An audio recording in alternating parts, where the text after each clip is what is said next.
In the quiet canyon village of Eldema, nestled among rolling hills and acacia trees, Esther was raised in a devout Christian family. Her parents, Grace and Samuel, showered her with love and instilled in her a deep faith in God. Every Sunday, the family attended the small village church, singing hymns and praying together. Esther cherished these moments, her young heart warmed by her parents' unwavering devotion. As Esther grew into a young woman, however, she began to drift from the path her parents had set. Drawn to the vibrancy of Eldema's social scene, she spent her evenings at local gatherings, dancing and laughing with friends. She craved freedom, often ignoring her parents' gentle reminders to stay true to her faith. "Esther, you must focus on God," her mother would say. "You have a calling, perhaps even to lead others in faith." But Esther brushed it off, replying, "I want to live my own life, Mama." One evening, Grace sat Esther down, her eyes brimming with tears. "My daughter, I love you, but this path you're on, it breaks my heart. If you don't change, I fear for your future. I couldn't bear to lose you." The weight of her mother's words struck Esther deeply. She loved her parents and couldn't imagine causing them pain. Reluctantly, she promised to reconsider her choices, vowing to reconnect with her faith for their sake. Determined to honor her promise, Esther immersed herself in church activities. After much encouragement from her parents, she felt a stirring in her heart to serve God more fully. She decided to become a pastor, opening a small church in Eldema. At first, her sermons about love, forgiveness, and faith drew a modest but loyal congregation. Her parents beamed with pride, and Esther felt a sense of purpose she hadn't known before.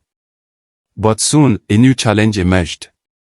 A charismatic preacher named Pastor Ruth opened a church nearby, attracting crowds with tales of miracles, healings, answered prayers, and divine interventions. Esther's congregation began to dwindle as villagers flocked to Pastor Ruth's services, eager to witness the extraordinary. Esther's church, with its simple teachings, felt empty by comparison. Sunday services saw only a handful of attendees, and Esther's confidence wavered. One evening, Esther confided in her father, Samuel. "Papa, people are leaving. They want miracles, and I don't have them. Am I failing as a pastor?" Samuel placed a comforting hand on her shoulder. "Esther, your purpose is to share God's love, not to compete with spectacles. Trust in Him, and stay true to your calling."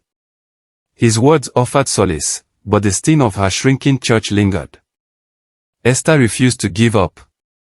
Each morning, she walked through Eldema's dusty paths, preaching to anyone who would listen. One day, a former church member approached her. "Pastor Esther," the woman said sharply, "your church is empty because you don't show God's power. Pastor Ruth performs miracles, real proof of faith. Your words are useless." Esther's heart sank, but she responded calmly, "Faith is about trust and love, not just miracles." The woman scoffed. "If you want a full church, show us miracles, or no one will come." That night, disheartened, Esther sat alone in her church. "God, why is this so hard?" she whispered. As if in answer, an old woman appeared in the doorway, her silver hair glowing faintly in the moonlight. Her eyes held a knowing glint. "Esther, I see your struggle," she said. "Pastor Ruth uses powers beyond faith to draw crowds. If you want the same, I can show you the spiritual way." Esther's breath caught. "You mean dark powers?" The woman nodded. "Call my name, wise one, 3 times, and I will grant you the power to fill your church. But it comes at a cost." Esther shook her head. "I won't betray my faith." The old woman vanished, leaving Esther shaken but resolute. Despite her resolve, doubt gnawed at Esther.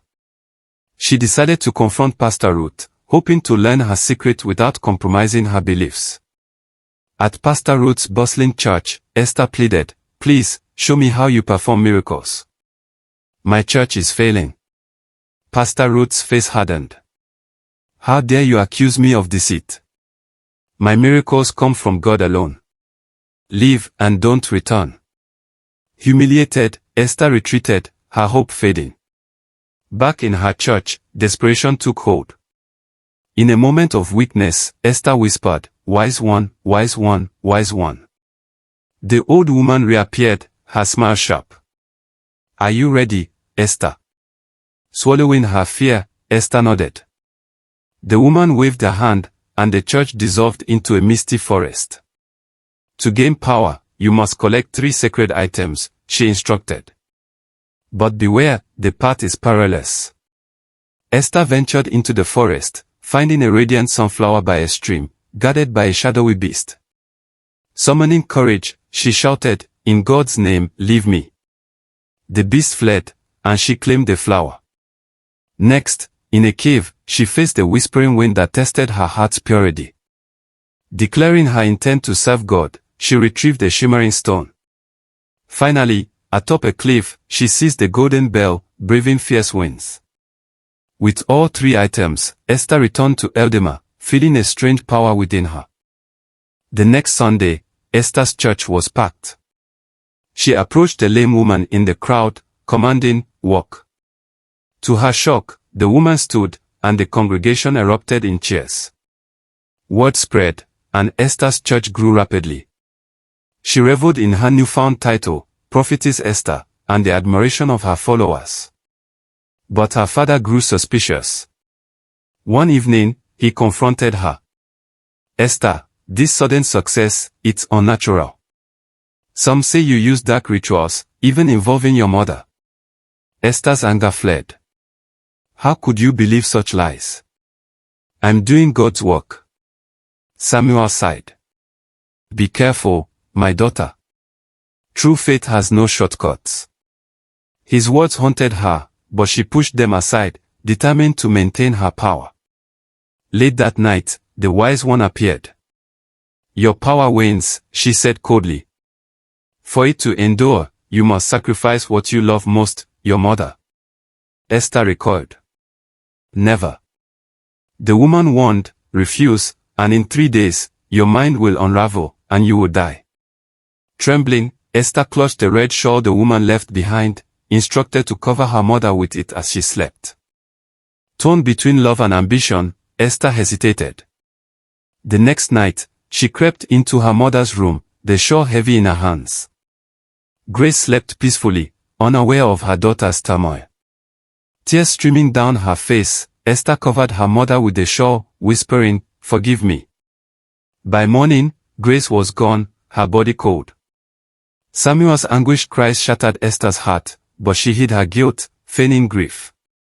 At the next service, Esther's church overflowed with people. She performed another miracle, healing a deaf child, and the crowd hailed her as a true prophetess. Yet, as weeks passed, Samuel noticed Esther's growing distance. "Your mother would be proud, but something feels wrong," he said. Esther deflected, insisting her miracles were God's will.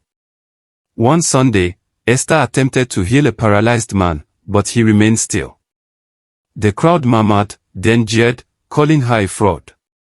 Panicked, Esther summoned the wise one. "You lied," she cried. The woman sneered. "Power demands more. Sacrifice your father." Esther refused, horrified.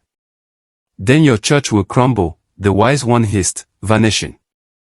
Desperate, Esther followed the wise one's next instruction, slipping a potion into her father's tea. But Samuel, ever faithful, prayed before drinking, and the next morning, he was unharmed. Stunned, Esther summoned the wise one again. "Your father's faith protects him," the woman said. "For true power, sacrifice your womanhood." Esther froze, the price too steep. Yet, driven by fear of losing everything, she agreed. The ritual was agonizing, but Esther emerged transformed. Her church flourished, and she opened a second branch. Samuel, unaware of her sacrifice, urged her to marry. "A family would complete your joy," he said. Esther demurred, citing her divine mission. Alone at night, she felt the void her choices had created. Esther met Joseph, a kind church volunteer, and felt a spark of connection. Their friendship blossomed into love, and they married. But when Joseph spoke of intimacy, Esther hesitated, citing her faith. Months passed, and Joseph's patience waned. One night, he asked, Esther, why do we avoid closeness? Is something wrong? Esther's heart ached, but she replied, God hasn't guided me yet. Joseph, hurt and confused, began to question her love. Esther longed to tell him the truth but feared his rejection. As her church thrived, her marriage strained under the weight of her secret. Samuel, sensing her turmoil, pressed her gently, but Esther pushed him away, clinging to her power. Dear readers, will Joseph uncover Esther's secret? How will he react? Will Esther find redemption, or will her pursuit of power destroy her? Share your thoughts below, and stay tuned for the next part. Like, share, and follow for more.